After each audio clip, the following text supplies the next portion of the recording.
हासिल करने के लिए ये मुकाबला आराई होती है कि कौन कितना ज़्यादा जख्मी मुसलमानों को मरहम फराहम करता है। मैं मुजफ्फरनगर गया और मैंने वहां सरकारी अफसरों और दंगा पीड़ितों से मुलाकात की। देश के दूसरे फसादात की तरह यहाँ भी फसाद हुआ। यहाँ पर भी सांप्रदायिक ताकतें और पुलिस एक साथ मुसलमानों के खिलाफ खड़ी हो गई, जैसे 2002 में गुजरात में हुई थी। जो काम उस जमाने में मोदी की हुकूमत ने किया, अखिलेश हुकूमत भी उसी रास्ते पर चल रही है। अखिलेश गवर्नमेंट तो 2004 में जब इलेक्शन होने जा रहा था, जब ही सोनिया गांधी और कांग्रेस ने ये वादा किया था कि वो कम्युनल वायलेंस बिल पास कराएंगे, लेकिन अब यूँ समझिए कि 10 साल होने वाले हैं, लेकिन वो कम्युनल वायलेंस बिल नहीं पास हुआ। ये सब ज़बानी वादे हैं। कांग्रेस ज़बानी वादे पहले भी करती रही है और अब भी वो ज़बानी जमा खर्च कर रही है। मुसलमानों की हमदर्दी उसके दिल में नहीं है, ना वो करना चाहती है। और मुझे नहीं लगता कि कम्युनल वायलेंस बिल के मामले में कांग्रेस पार्टी संजीदा है।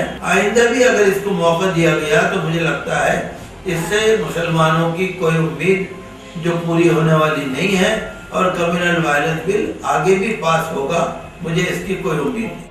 गुजरात में फसाद हुआ है, उस वक्त से लेकर अभी तक एक कम्युनल वायलेंस बिल के बारे में बहुत चर्चा हो रहा है। बहुत साल से 20 साल से ज्यादा ये डिस्कशन जारी है, लेकिन अभी तक वो बिल पास नहीं किया। अभी तक हमारा हिंदुस्तान इधर आजादी मिलने के बाद अभी तक शायद 50,000 से ज्यादा लोग कम्युनल राइट्स में इंतकाल हुआ बोल के एक रिपोर्ट पढ़ा है। लेकिन इतना सीरियस एक प्रॉब्लम है हिंदुस्तान में कम्युनल राइट। वो हर इंसिडेंट देखो, उसके पीछे कौन है? संघ परिवार। नाम बदल होगा लेकिन पूरे लोग संघ परिवार का ताल्लुक है। अभी तक इन लोगों को कंट्रोल करने के लिए और सही मुजरिमों को पकड़कर जेल भेजने के लिए कोई कानून नहीं बनाया। मुजफ्फरनगर फसादात के लिए बाज़ सियासी पार्टियां भी समाजवादी पार्टी और बीजेपी के दरमियान एक तरह की मुफाहमत का इल्ज़ाम आयद करती हैं। घरों को जलने में, रेप होने में, लड़कियों को किडनैप होने में और ऐसे बहुत से लोगों को मारकर जला करके उनकी लाशें जो है बहा दी गई, जला करके उनको मालूम ही नहीं वो कहाँ गया। ऐसे बहुत से लोग हैं। हमारे तज्जिए के मुताबिक 1 लाख आदमी कम से कम बेघर हुए थे।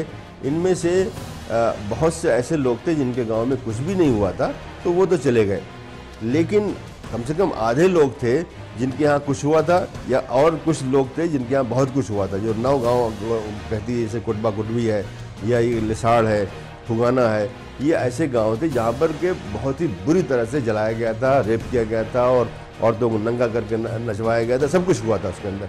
मुसलमान आज़ाद भारत में मजलूम बना दिए गए, तो इसका मतलब है आज़ाद भारत में SC ST OBC भी मजलूम है और मुसलमान भी मजलूम है। तो इस देश में मजलूमों की रिप्रेजेंटेटिव डेमोक्रेसी लाई जा सकती। मुसलमानों की ये डिमांड नहीं होनी चाहिए कि केवल हमको सिक्योरिटी दो।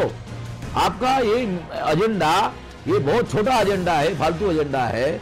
इक्तिदार में हिस्सेदारी हासिल करने के लिए मुसलमानों को पहल करनी चाहिए। उत्तर प्रदेश हुकूमत और वजीर आला अखिलेश यादव हालात को समझने, फसाद के दौरान हालात को काबू करने, राहत कैंपों में पनाह गुज़ीर लोगों को राहत पहुंचाने और दीगर इक़दामात में वो पूरी तरह नाकाम रहे।